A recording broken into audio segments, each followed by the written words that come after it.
is starting back up, but a handful of young Minneapolis students have been working through the summer. AJ Hilton took us to a food shelf where they are helping make sure that their neighbors can always find what they need.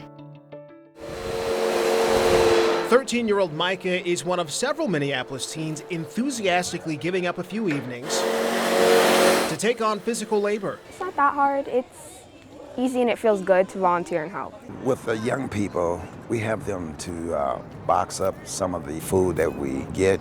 These boxes are pretty heavy.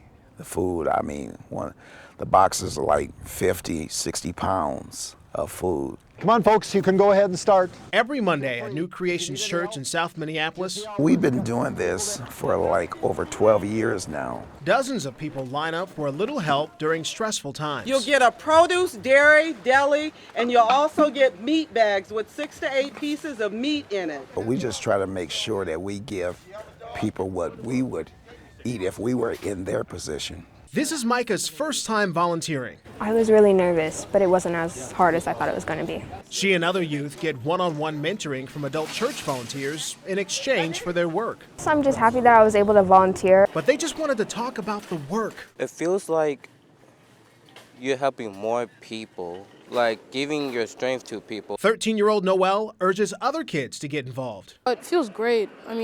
Ever since I was younger, I've always loved helping people. He shows that the benefits outreach the day's work. We learn about self-confidence, building up your confidence, knowing your self-worth, and knowing how important you are to the world. Thank God. AJ Hilton. Amen. WCCO 4 News. When most thought it was the end of the line for one Twin Cities kitten, one woman stepped up to save him. Now, she is giving him a new lease on life and fighting to find him a forever home. Take a look. I knew he had to have a second chance. He deserved a second chance. 9-week-old Sweet Pea was slated to be put down at a shelter in the Twin Cities. The kitten was left paralyzed after a dog attacked his litter. He was the only one that survived, but he did come out with a spinal cord injury. And so he doesn't have any use of his back legs. A few weeks ago, Mending Spirits Animal Rescue chose to take Sweet Pea in. That's when Tracy Zins volunteered to foster him. He's got a sad story, but I knew it wasn't over yet. He's very feisty and sweet, and I know there's a perfect family for him out there somewhere. Sweet Pea's disability doesn't slow him down. He gets around by sliding his hind legs or by using his wheelchair that Zins made herself. I wanted to try to make something for him, and I went on YouTube and I found this one video where he made a homemade wheelchair with PVC pipe. I messaged him and he got right back to me the next day and gave me details. The wheelchair has allowed Sweet Pea to get back some of the mobility he lost, but veterinarians say he may not need it down the line. They think he's young enough that he may regain some movement.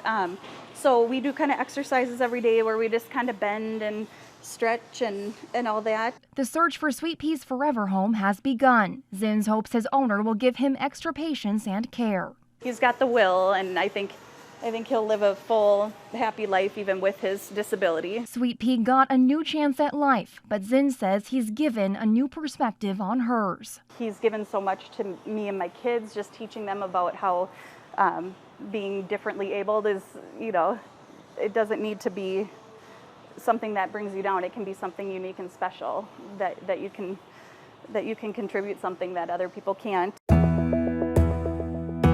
And we have one more cute kitten story to share with you before we leave today. The Chisago County Sheriff posted this footage of Deputy Finnegan getting his hands dirty to make a sweet save. He rescued the sweet little kitten using a breaching tool to get it out of the storm drain where it was stuck. Well, he found the soaking wet and very scared animal down in the pipe before securing him to a nice dry spot and just calmed the little guy down. We are happy to report the sheriff's office says that Stormy is doing well for now and will be going into foster care.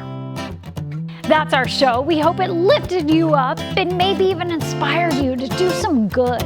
You can see more of these heartwarming stories every week on our Sunday morning show at 7 o'clock on WCCO TV. Thank you for being here, and we'll see you next week.